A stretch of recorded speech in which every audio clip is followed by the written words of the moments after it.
Kita memasuki pembahasan baru, ibadah yang tercampur syirik. Bisa baca, Sam? Ibadah yang tercampur syirik. Jika engkau mengetahui bahwa Allah menciptakanmu untuk beribadah kepadanya,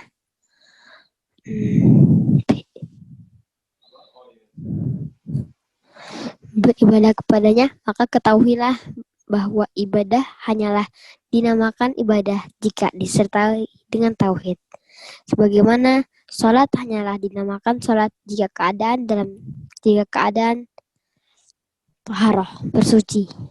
Oleh karena itu, jika syirik masuk ke dalam ibadah, maka dia akan merusak ibadah tersebut. Sebagaimana jika hadas masuk ke dalam taharah, maka taharah tersebut akan batal.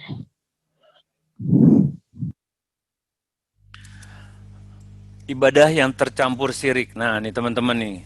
Ini hati-hati nih. Bisa jadi terjadi pada kita, pada keluarga kita, pada teman-teman kita gitu. Ini yang harus hati-hati. Fa iza arafta anallaha khalaqaka li'ibadatihi fa'lam annal ibadata la tusamma ibadatan illa ma'at tauhid. Kama anna salata la tusamma salatan illa ma'at taharah. Fa iza dakhala syirku fil ibadati fasadat kal hadasi iza dakhala fit taharah. Nah, ini penting nih. Nih poin penting untuk malam ini insyaallah nih. Jika engkau telah mengetahui bahwa Allah Subhanahu wa taala menciptakanmu untuk beribadah kepadanya, maka ketahuilah bahwa ibadah hanya dinamakan ibadah jika disertai dengan tauhid. Nah, ibadah hanyalah dinamakan ibadah jika disertai dengan tauhid. Hafalin ya. Sebagaimana sholat hanya dinamakan sholat jika dalam keadaan toharoh atau bersuci. Oleh karena itu, jika syirik masuk ke dalam ibadah, maka dia akan merusak ibadah tersebut. Sebagaimana jika hadas masuk ke dalam toharoh, maka toharoh tersebut akan batal. Bisa baca lagi, Sam? Penjelasannya nanti di breakdown dikit-dikit. Yang penting ini matanya kita baca dulu.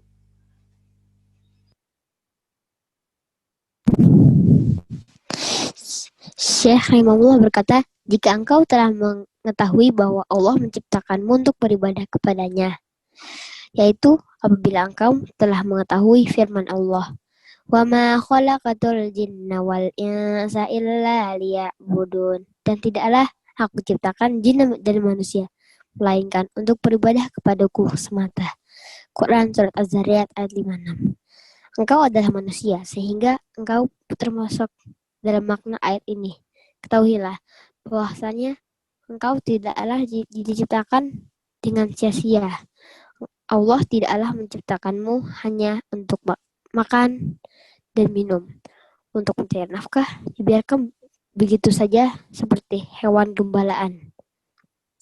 Atau dibiarkan bersenang-senang semata.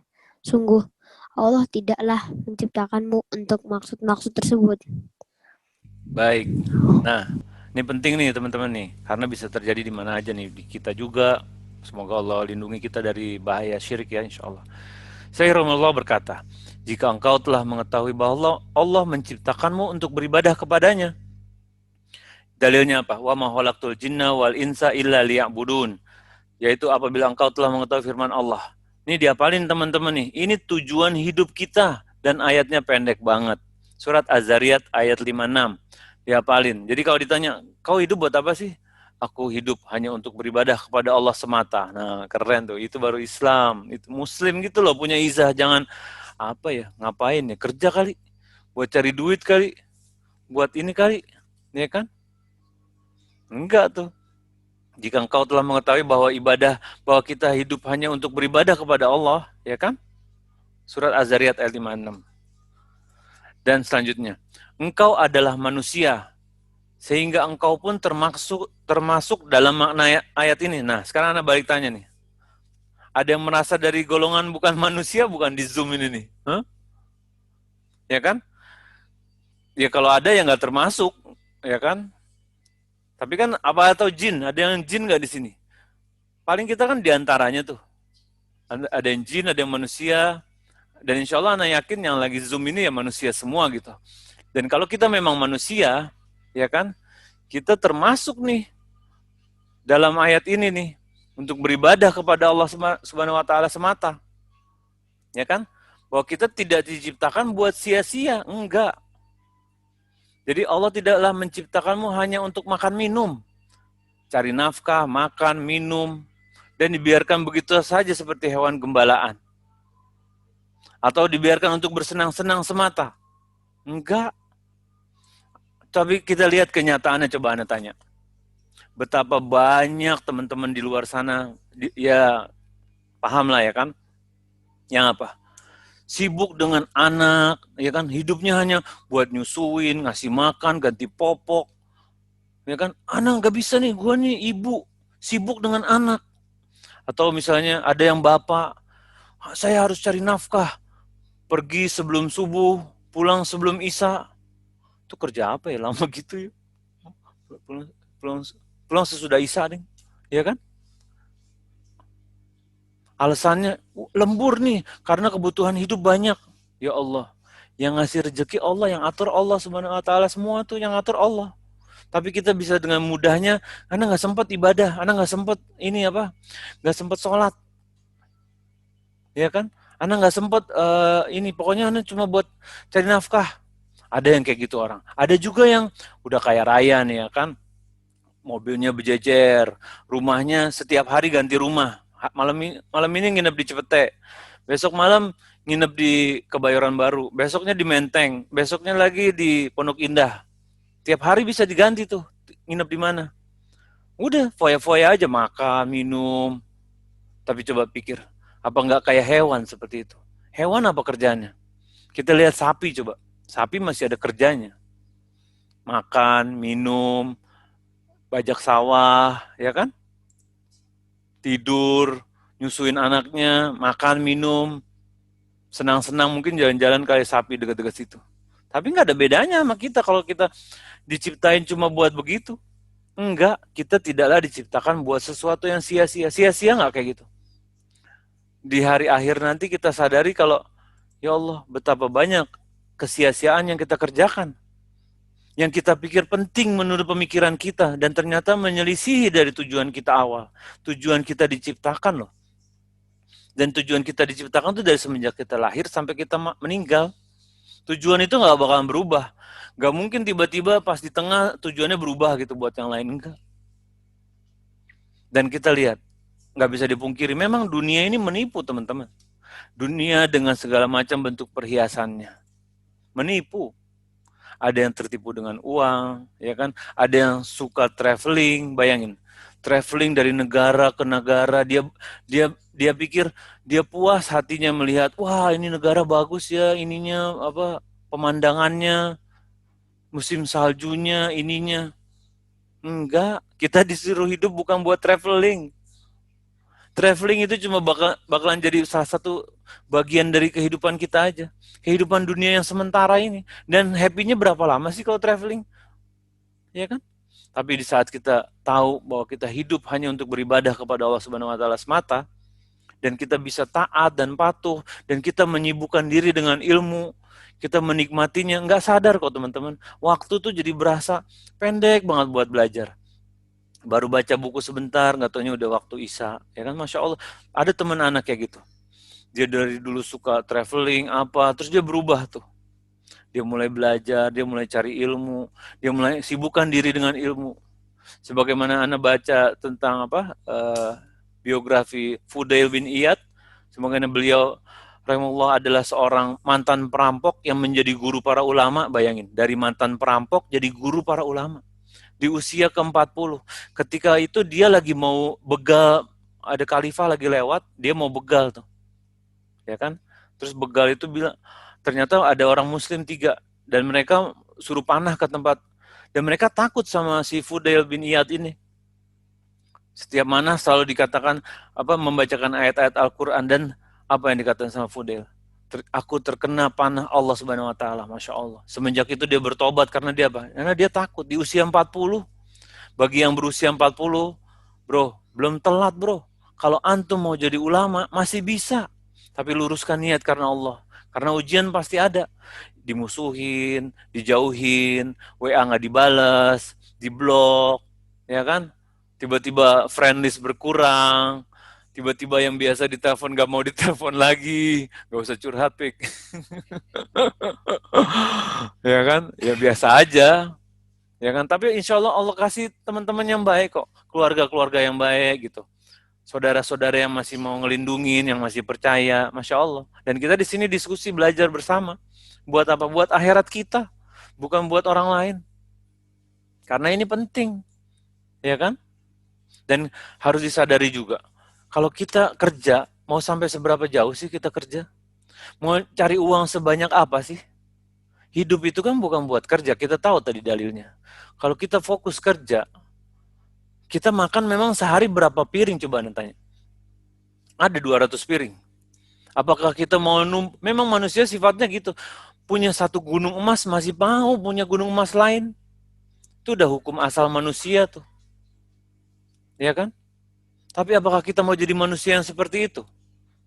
Dan teman-teman pahami coba.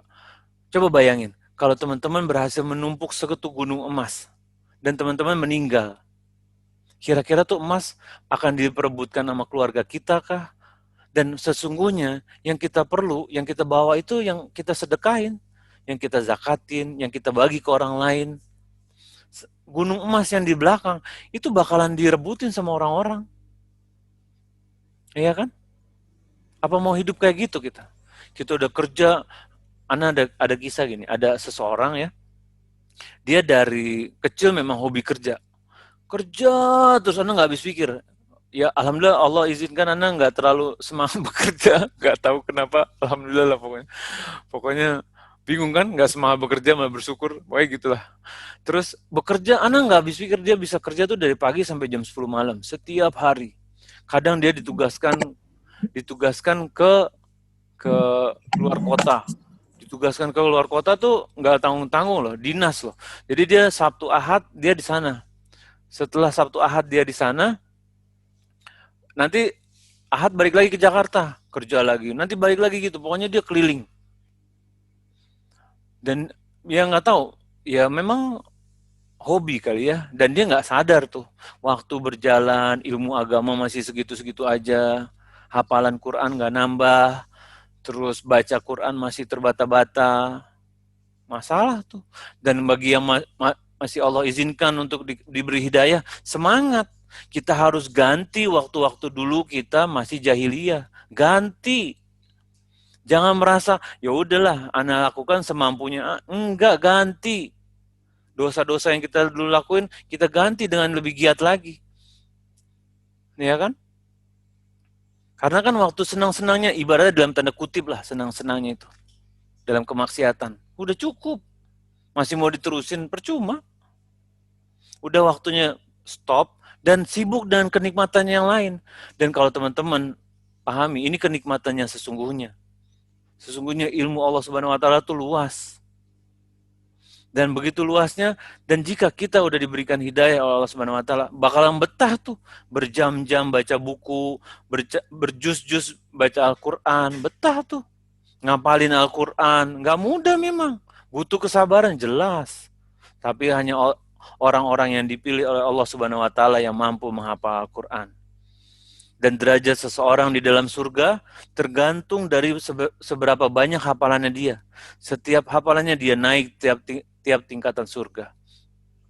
Akhirnya balik ke kita sendiri. Kita mau di level yang mana? Mau di yang hafalan kulhu doang, atau kita mau ada Al-Baqarah, ada Al-An'am, ya kan? Ada surat Yusuf, ada Taubah. Tinggal kita yang tentuin. Kalau cari uang, semua cari uang. Dan rezeki udah Allah tentuin. Apa dengan kita kerja sampai jam 10 malam lebih banyak uang kita? Enggak. Bisa jadi lebih sedikit karena besoknya dipecat. Ya kan? Enggak ada jaminan. Kita ngerjain laporan berlembar-lembar, teman-teman. Apakah itu membuat kita jadi terus kita dipilih, oke, kamu karyawan teladan, saya naikkan jabatan. Emang kalau naik jabatan kerjaan nggak banyak, kan tanya. Tambah banyak kerjaannya, tanggung jawabnya makin besar. Tanggung jawab makin besar, makin apa coba? Makin nggak ada waktu buat agama. Dan akhirnya apa? Sekarang coba tanya sama diri teman-teman sendiri.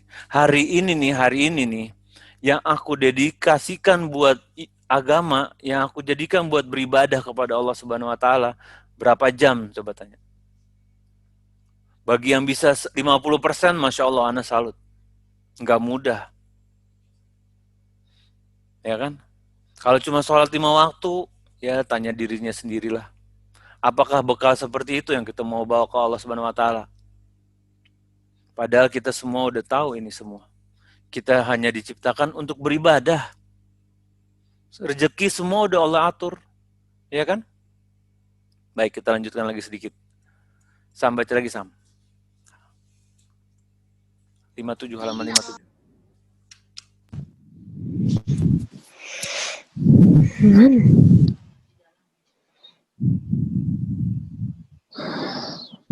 Allah tidaklah menciptakanmu untuk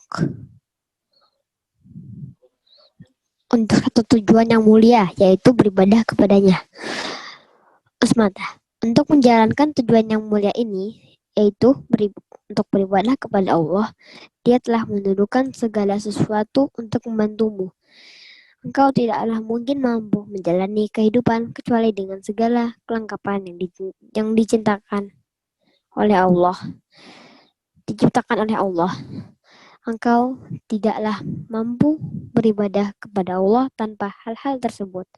Oleh karena itu, Allah menundukkan segala kelengkapan yang ada di muka bumi ini agar engkau dapat beribadah kepadanya. Allah menciptakan semua kelengkapan tersebut bukanlah bertujuan agar engkau bersukaria, bebas layaknya hewan gembalaan, bersenang-senang, berbuat kefasikan dan kefajiran, atau hanya sekedar memenuhi perut dengan makan dan minum sesuai keinginanmu. Jika demikian, tujuan penciptaanmu, maka tujuan ini tidak ada bedanya dengan tujuan penciptaan hewan ternak. Adapun tentang manusia selaku keturunan Adam, Allah yang Maha Agung dan Maha Tinggi telah menciptakan mereka untuk satu tujuan dan hikmah yang sangat agung, yaitu untuk beribadah kepadanya. Nah, ini pembahasan kita untuk malam ini hingga di halaman 57 ya. Jadi buat dipahami nih. Jadi malam ini khusus membahas tentang tujuan hidup ternyata. Jadi kita harus pahami nih bahwa tujuan hidup kita hanya untuk beribadah kepada Allah Subhanahu wa taala semata. Beribadah sesungguhnya ya di sini yang diartikan. Bukan nganggap apa kerja tuh ibadah terus atau apa yang lainnya, pokoknya yang inilah. Pokoknya intinya yang beribadah kepada Allah Subhanahu wa taala. Dia telah menundukkan segala sesuatu untuk membantu. Membayangin teman-teman. Bumi sudah dihamparkan, ya kan? Terus cuaca sudah diatur. Udah diatur semua tuh untuk membantu kita kerja. Hewan-hewan ada yang jinak untuk kita gunakan bekerja, sapi, kuda. Semua Allah yang jinakan tuh. Sebagai kelengkapan kita untuk hidup di muka bumi. Hidup di muka bumi untuk beribadah, bukan buat kerja. Nah, bukan berarti nggak besok abis ini resign terus semua terus pada nggak kerja, enggak ya. Ntar abis denger si Taufik nih suruh resign semua lagi nanti, enggak ya. Maksudnya gini, harus pahami tujuan hidup kita ini buat beribadah. Jadi kalau ibadah nggak ada yang bisa ngalangin. Waktunya azan pergi ke masjid sholat, waktunya sholat sholat, bukan kita kerja terus.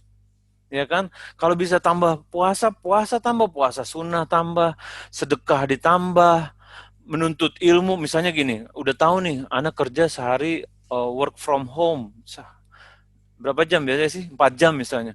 Wah, anak harus belajar agama, misalnya anak harus baca buku Sahih Bukhari misalnya 4 jam juga, atau baca tafsir Ibnu Katsir 4 jam juga. Nah gitu tuh, itu namanya. Atau anak ikut kelas, ada kelas baca Quran, ada kelas bahasa Arab, ada yang pokoknya 4 jam juga. Nah itu mulai ini nih, mulai ada seimbangnya. Jangan sampai semuanya melulu cuma urusan kerja, urusan anak, urusan istri, jalan-jalan, traveling jalan-jalan sama ya. Atau senang-senang nonton TV, nah tuh. Jangan tuh. Nonton drama Korea apalagi. Hah? Bisa tuh nonton film drama Korea berseri-seri tuh, berseason-season tuh bisa tuh. Tapi giliran buka mushaf, Aduh, sampai berdebu tuh mushaf di pojokan, ya kan? Sampai bingung di mana tuh mushafnya kemarin. Ketemu kapan? Pas Ramadan kemarin baru ketemu tuh mushaf tuh. Nanti pas udah Ramadan lagi baru ketemu lagi. Nauzubillah. Tapi kalau film drama Korea tuh CD-nya masih bersih semua. Masih CD nggak sih tuh film drama Korea tuh? Ya kan? Kenapa bersih dipegang mulu, disetel terus? Janganlah. Kita hidup ini buat ibadah. Itu terkesan terkesan senang tuh nonton drama Korea. Enggak. Enggak. Kalau Allah berikan hidayah, baca tafsir, seneng tuh tahu, oh setan ini di surat Al-Baqarah artinya ini. Oh, tafsir tuh Al-Fatihah tuh artinya gini, Bismillah tuh tafsirnya ini. Bisa tuh. Dan seneng tuh, oh ana nambah ilmu agama. Dan ntar berbagi sama sepupunya, sama ponakannya, kan gitu. Jadi kita hidup itu ya teman-teman ya. Bukan cuma buat senang-senang, ya kan? Kita bayangin, banyak banget orang-orang tuh yang kalau kerja dibelain lembur, ya kan? Sholatnya dibiarin mundur. Sholat dibiarin mundur. Tapi apa nggak ingat kalau dia pasti bakalan dikubur, ya kan? Pasti dikubur. Dan dikubur itu nggak janjian. Malaikat maut, Anda mau dikuburnya besok ya? Enggak. Bisa aja abis kajian ini meninggal bisa. Semua bisa. Nggak harus tua dulu, nggak harus sakit dulu. Dan bayangin, kalau kita udah menjalankan seluruh hidup kita dalam keadaan seperti dalam tanda kutip hewan, dan tiba-tiba kita diambil nyawanya, kelar udah. Di dalam kubur mau jawab apa? Anda nggak tahu, Anda nggak bisa, Anda nggak belajar, Anda nggak mau belajar, Anda sudah merasa terlalu pintar, padahal nggak tahu apa-apa. Bayangin. Apa mau, dan bekal apa yang kita mau bawa? Mau bawa sholat kita yang cuma buru-buru antara meeting ke meeting? Apa mau sedekah yang cuma dari duit di pojokan dompet? 2.000 biasanya malu-malu kucing tuh di pojokan dompet tuh. Kalau duit-duit baru tuh berjejer, ya kan, rapi, lurus-lurus. Kalau yang malu-malu tuh yang 2.000 koin-koin tuh di pojokan tuh biasanya. Ya kan? Atau puasa kita yang sambil gibahin orang. Ya kan? Atau waktu-waktu kita yang kita habiskan buat nonton drama Korea. Atau kerja kita yang terlalu sibuk hingga kita nggak sempat ngajarin agama ke anak, ke istri, ya kan? Nggak sempat ziarah, nggak sempat silaturahim. Apa itu yang kita mau bawa? Berubah deh. Kita nggak mau meninggal seperti itu, teman-teman. Nggak bisa, nggak mau. Kita harus bertobat dari sekarang. Kita minta sama Allah. Kalau merasa sekarang belum mampu semaksimal mungkin nggak apa-apa. Yang penting bertekad dan pelan-pelan bikin kurikulum gitu loh. Dan belajar, kenapa gini loh, Anda tanya deh. Kalau mau traveling, semua dibikin itinerary, ya kan? Maaf nih, lidahnya bukan lidah English. Ya kan? Itinerary-nya lengkap tuh. Jam segini, jam 8, landing di airport, lalu ke kantin cari makanan murah. Di sini di belakang kantin karyawan airport lebih murah, misalnya traveling ke Eropa lah, gaya banget nih. Cari kantin karyawan yang airport murah, nanti habis ini naik bis nomor segini beli karcisnya. Bisa tuh, runut tuh. Sebulan, travelingnya sebulan bisa tuh runut tuh. Check in di sini. Kenapa kita nggak bisa bikin itinerary buat kita masuk ke surga? Anda mau belajar ini, oh usul fikih, masya Allah baru-baru masuk udah langsung usul fikih, mustalah hadis, ya kan, kitabnya Ibnu Qudama, Raudatun Nazir, terus kita mau belajar, masya Allah tuh, ya kan? Enggak usah ke situ dulu. Anda belajar Qawaidul Arba, nih bahas kitab ini. Anda mau belajar usul salasa, Anda mau belajar sifat sholat Nabi. Oh, Anda di mobil kosong nih waktu nih, Anda mau isi sambil dengerin Zoom kajian, bisa juga. Itu baru muslim yang cerdas, yang smart muslim gitu. Jangan cuma yang ya udah Anda jalanin aja, mati ya. Pokoknya gini, kalau berbuat maksiat ya Allah Maha Pengampun. Ntar giliran ini suruh ngerjain nama soleh, ya Allah mau ngerti. Enggak, kita tuh harus takut sama siksaan Allah karena kita nggak ngerjain perintahnya. Jangan cuma apa-apa, Allah Maha Pengampun, Allah Maha Pengampun. Kalau kita nggak bertaubat dan nggak mau mengejar rahmat Allah, Kita mau masuk di surga bagian mana coba? Karena kita masuk surga dengan rahmat Allah. Dan teman-teman pahami bahwa gini, kita nih ibadah ya, hanya buat Allah semata, bukan menjadi kunci kita masuk surga, bukan ibadah, bukan. Ibadah ini buat kita mendekatkan diri kepada Allah Subhanahu wa taala. Bukan buat kita masuk surga, bukan. Karena kita masuk surga atas rahmat Allah Subhanahu wa taala. Jadi pahami ya, kita masuk surga karena rahmat Allah Subhanahu wa taala, bukan karena ibadah gue yang banyak. Dan itu nanti kita bahas lagi insya Allah di pertemuan berikutnya. Untuk malam ini insya Allah pembahasannya sampai di sini. Kita lihat diskusi, Masya Allah nih.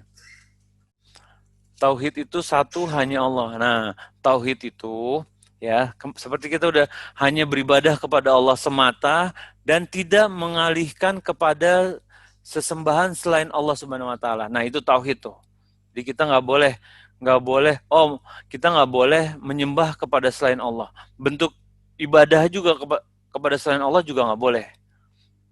Ya, kayak sembelih kepada selain Allah nggak boleh tuh. Kan kita tahu ada yang nyembelih kepala kerbau buang ke laut, diinin ke sawah.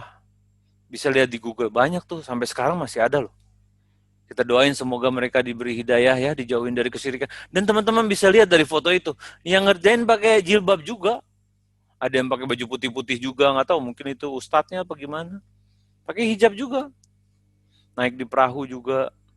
Mushaf, nah ini ada yang nanya, mushaf itu maksudnya ini apa? Al-Quran. Masya Allah. Gimana membagi waktu antara amanah ke pekerjaan dan beribadah, sering masih di tengah meeting tapi sudah azan. Nah, itulah memang fitnahnya dunia tuh di situ tuh. Kalau kita kan nggak apa-apa kalau misalnya meetingnya ditunda dulu buat sholat, boleh kan? Kenapa kita mesti tunduk sama manusia di saat kita dipanggil oleh Allah Subhanahu wa taala gitu, dipanggil untuk mengerjakan perintahnya. Dan perintahnya ini, dan memang gini, sholat di awal waktu merupakan keafdolan dan diperintahkan berjamaah gitu. Dan sayang kalau kita bayangin teman-teman, kalau misalnya kita bisa jaga sholat jamaah di awal waktu, betapa banyak perbedaan pahala yang akan terkumpul jika kita bandingkan dengan kita menundanya gitu. Dan menunda sholat ini nggak main-main loh teman-teman.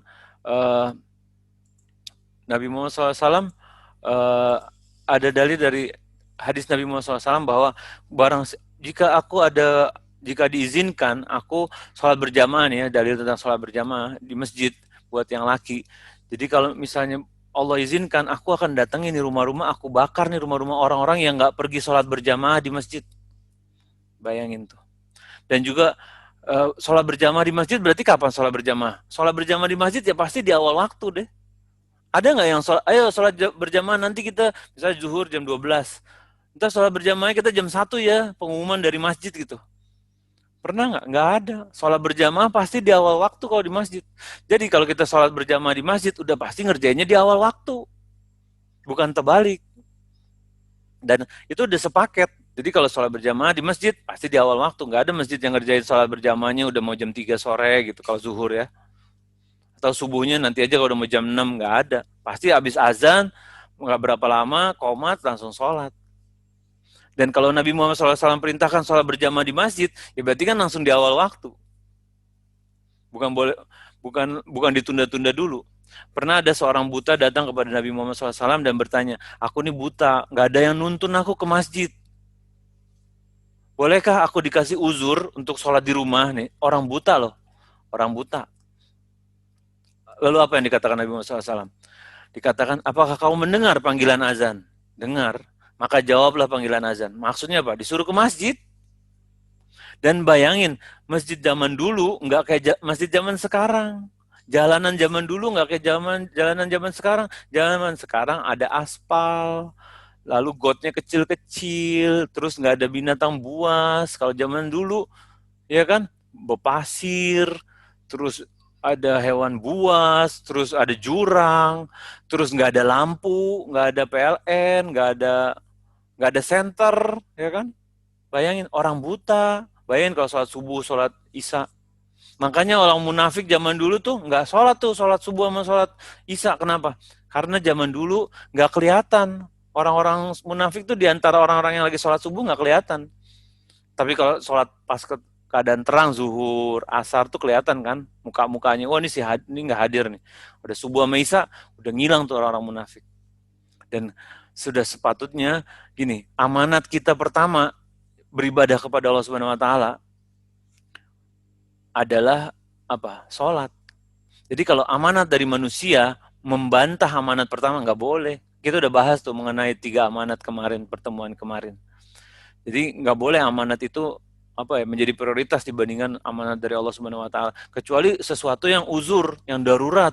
Misalnya lagi sakit berat, misalnya nggak bisa ke masjid, atau lagi operasi bedah gitu, atau lagi misalnya sesuatu yang atau lagi kerja di tempat tinggi yang misalnya dia harus lama di situ dan sulit gitu misalnya untuk dijangkau atau apa, harus ada uzur-uzurnya yang syar'i, nggak bisa kita alasan kerjakan tiap hari dan udah 10 tahun misalnya kerja, masa kita mau alasannya ya lagi meeting. Ada teman anak kerja di kantor sampai gini, dia setiap waktu azan dia bunyikan tuh handphonenya apa azan, sengaja dia nanti pas udah bunyi kan orang yang lagi meeting dengar semua tuh, terus dia langsung minta izin, maaf bos, ana izin ini ya apa sholat dulu, diizinin sama bosnya. Terus apa udah berapa lama dia mengerjakan seperti itu, 6 bulan, terus kalau udah azan tuh bosnya yang ngingetin, lu nggak sholat, udah sana sholat Gi. Udah gitu. Jadi budaya berubah ketika seseorang menjalankan syariat dengan izah, dengan kuat, dengan semangat. Seberapapun pentingnya meeting itu, nggak akan pernah lebih penting dari meeting dengan Allah Subhanahu Wa Taala. Karena sholat itu kata lainnya adalah silah. Silah tuh gabungan atau penyambung. Penyambung itu jadi dinamakan surat Al-Fatihah dinamakan silah itu atau sholah karena di dalam surat Al-Fatihah itu ada komunikasi antara Allah Subhanahu Wa Taala dengan hambanya. Sebagian untuk Allah Subhanahu Wa Taala, sebagian untuk hambanya, ya kan? Jadi ketika sudah mulai iyyaka na'budu wa iyyaka nasta'in itu udah bagian buat hambanya itu. Sebelumnya untuk pujian-pujian untuk Allah Subhanahu wa taala. Ihdinas siratal mustaqim seperti itu. Jika nggak ada lagi yang dipertanyakan atau didiskusikan, kita tutup pembahasan untuk malam ini. Insya Allah, moga Allah berikan kemudahan. Jaga diri teman-teman ya. Nggak bisa dipungkiri beberapa hari ini memang sedang terjadi aksi besar-besaran di Jakarta, di mana ada bakar-bakar dan segala macam terhadap ini protes terhadap keputusan pemerintah. Moga Allah berikan hidayah kepada pemerintah dan orang-orang yang demo. Sesungguhnya hanya Allah lah yang maha mendengar, yang mampu membolak-balikan hati para pemimpin dan hati para pendemo. Dan semoga Allah berikan rakyat yang adem, rakyat yang takwa kepada Allah Subhanahu wa taala, para pemimpin yang takut kepada Allah Subhanahu wa taala sehingga bisa menjalankan pemerintahan secara adil. Dan semoga Allah selalu jaga teman-teman, jangan keluar-keluar dulu karena kondisinya mungkin belum aman dan apalagi memang kita masih dalam pandemi gitu kan. Gak usah terlalu ini jangan terlalu menyibukkan dengan berita-berita politik, berita aksi, berita demo, tapi sibukkan dengan tafsir Al-Quran, Al-Baqarah, Al-Fatihah, baca Al-Quran, menghafal ayat, menghafal hadis, baca ilmu-ilmu, dan buat kurikulum, buat itinerary buat hidup kita buat di akhirat nanti. Jangan pernah lupa.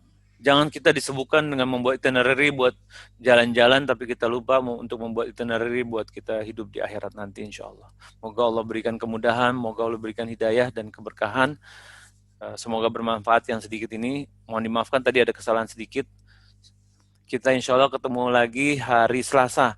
Jaga semangat, tetap terus belajar, jaga kesehatan, pakai masker, dan cuci tangan ya insya Allah ya. Kita tutup dengan pembacaan doa kafaratul majlis. Subhanakallahumma wa bihamdik, asyhadu an la ilaha illa anta, astaghfiruka wa atubu ilaik. Assalamualaikum warahmatullahi wabarakatuh.